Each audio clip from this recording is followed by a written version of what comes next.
Olisede bakwogera luzungu ze kulaba nze lokedde lona lona ebibuzo ebikambe bebambuuzizza jasinga nfuwawo oluzungu lukambe ne mbabuzabuza bwe njogera ne mukyalo wange mmwe kakati olisede kati mbuki mumizinga ndi ku mulimu tuli ku struggle mukyala kakkana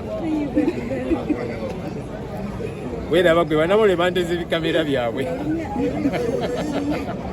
kale tunabigera olunaku olwaleero nange nzize ku kitebe kyaffe okusunsulwa akakiiko kaffe akateekebwawo ekibiina kubanga kyegwanyiza ekyokubeera omubaka owa Nakawa West newankubadde wewaawo nze aliyo newankubadde ndi mukulembeze mu kibiina naye system bweri twagiteekawo era neŋŋamba fenna tulina okugitambuliramu era original zange zonna eza masters eza degree zange zonna eza baby class byonna mbireese kubanga kikulu bwe siikola ekyo omulala gyagamba nti olaase ennyonyi teyabikola so kikulu bwe tutebeera ne system fenna nga tuba tulina okugitambuliramu. Yes, ebibuuzo of course byabuuzizza nyinza obutabibabuulira byonna naye byekuusa ku bukulembeze bwange ng'omubaka owa Nakawa West nga leader of opposition ng'omwogezi n'ebirala byabadde baagala okumanya byonna ne mbiddamu nga bwe babimbuuzizza.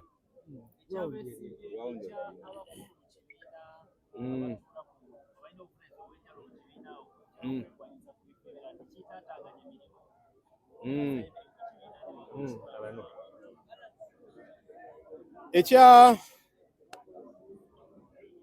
okusookera ddala obukulembeze oli bw'abanga mukulembeze aba asikibwa enjuyi nnyingi ku lw'obusobozi oba oliawo bw'aba alina.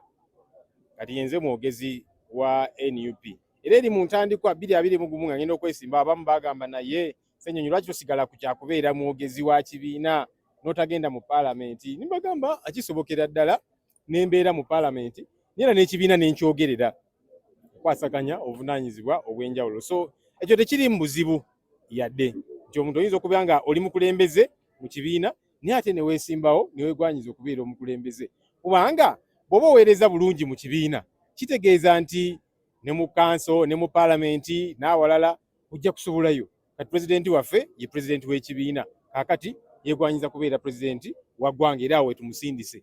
Byonna bisobokera ddala okwasaganyizibwa.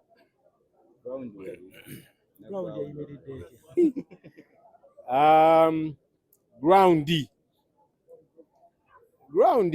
ngibaddemu era ground weeri kikulu nnyo obeera omukulembeze weewaawo tubeera bize naye n'ofiisa yakadde abantu n'obabeeramu era abatambulira ku mitimbagano gyange mundaba buli weekend nina wendi Nakawa West ku nsonga ez'enjawulo nga sijja gamba nti abantu abo kasita bandaba mu paalamenti nga nfuwa oluzungu nga nkuba emmeeza nga byonna mbikola. Olumala okukola ebyo n'abantu olina obbasisinkana n'owayamuko nabo n'okwasaganya ensonga ez'enjawulo ng'omukulembeze. So ground sigyeraliikirira.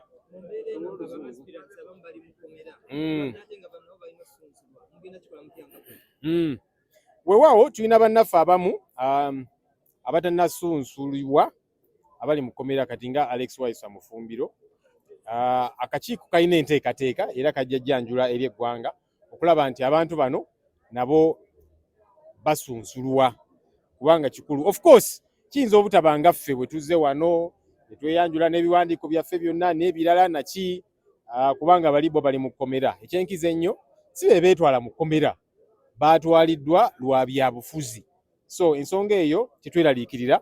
Akakiiko kalina enteekateeka okulaba nti abantu abo nabo bayita mu kusunsulwa kuno nga kiyinza obutaba ng'ekyaffe kuba kaakati nsobola okuba siri mu kkomera mba nsobola okujja n'ebiwandiiko byange wano n'entuula wali akakiiko we kali. So kiyinza obutaba bwe kityo ku bannaffe bali naye era nabo waliwo enteekateeka egenda okukolebwa okulaba nti mu ngeri emu oba endala basunsulwa.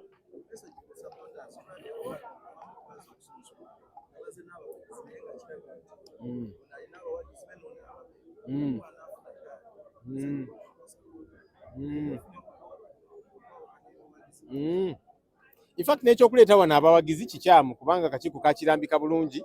Abawagizi baali baaluli nga tujja okupikinga forms n'okuzikomyawo, naye wano ku nsonga ez'okusunsulwa baatugamba nti omuntu omu oba kale ekinene ennyo babiri omu akwatire ku biwandiiko byo naye ki nesi kujja n'abawagizi. Kyovudde olaba size na gaali yange, gaali njirina ennene, naye ngambye kantambulire ku mateeka agaateekebwawo n'enzija nzekka n'ennyingira, kubanga gwe oba ogenda okuddamu ebibuuzo abawagizi tebagenda kubikuddiramu. Naye ekyogamba nti yes buli omu alina abawagizi, oli kasita ayingira olwokaano, of course abeera n'abawagizi, buli omu abeera n'abawagizi oba bangi oba batono. Kyovudde olaba tulina process eno, buli omu ajja kusunsulwa n'ekinaava mu ground kijja kubeerawo, eventually alina enkizo ku banne yabawangula.